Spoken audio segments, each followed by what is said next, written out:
with my old buddy, Hal Linden, who's... drinking buddy. Yeah, well, at least you're getting... I've had apple cider all night. That shows you what we do with the stars of this show. Of course, Hal is... well, how many blocks are you from here in the Sisters Rosenzweig? We came down at 6 o'clock, and I got out of my makeup and ran to meet Franny and pick up the tickets and run and see the show. And what did we think?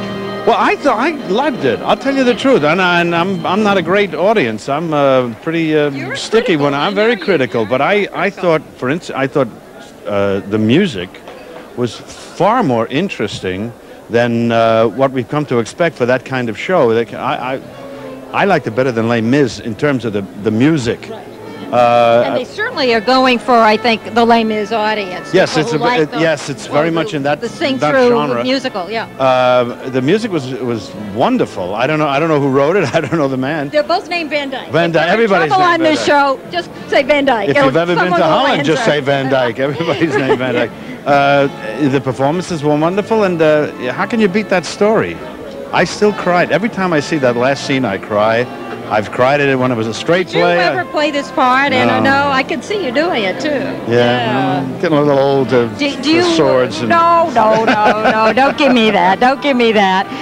I wonder if having another big hit musical, which this clearly could be, helps the Broadway area. I was talking to the mayor-elect, Rudy Giuliani, earlier, and he felt that, we need all the hits we can get. Well, you don't feel jealous that this is a hit. No, that's something you learn very quickly on Broadway. The more hits on the street, the better you do. The more hits on the street, everybody does good. And why? Gets people, well, first of all, it gets people going back to the theater. Okay. Right. People want to go to the theater because they heard about the hit. They want to see the hit, and once they go and enjoy themselves at the hit, when they come out, they'll say, I heard about that show across the street. Maybe I'll come. Yes, exactly. You're going to have to remind me because I have forgotten, as well as we know each other. What was the first show you did, Broadway show? The first one? Yes. You really want to go back that far? Sure I do. I was in Bells Are Ringing with Judy Holliday. Were you really? That's a long wow, time and ago. to think you were only in the 8th grade at the time. No, I'll tell you how long ago it was. How long ago? I used to have to put gray into my hair.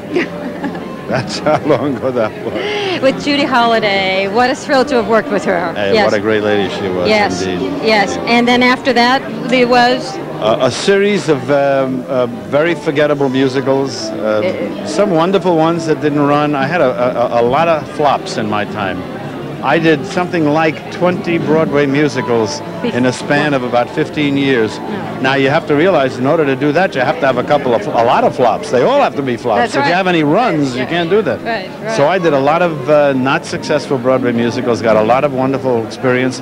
Ending with, well, not ending with, but finally making it through to the Rothschilds, which got me the television land. Yes, it made you the star, and then television got you. But now Broadway has you back for a little bit, and that is terrific. And we have Mayor-elect Rudy Giuliani, our new about-to-be mayor, with Mr. Christopher Reeve. Christopher, where are you in all of this?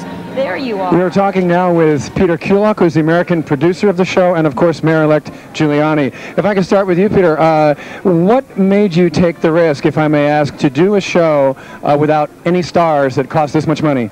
The very quick answer to the story is that having seen the production first in Holland in the Dutch language, which I don't speak, was just wonderful. It worked for me without knowing the actual words in the language, and that showed me how theatrical it was. And I knew right from the get-go that the show was the star and that everybody in it would be part of that stardom, and I think after tonight it's seeming to come true for us right now. What about the decision to just try out for a month here in Broadway and not take it on the road?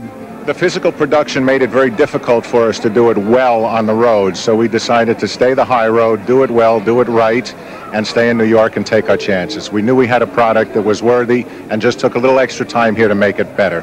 I came to see the show during a preview, and they have very elaborate hydraulic scenery, some very stunning scenic effects and changes, and the hydraulics broke down during the first act the night that I was watching. The show came to a stop, and the audience stayed glued to their seats.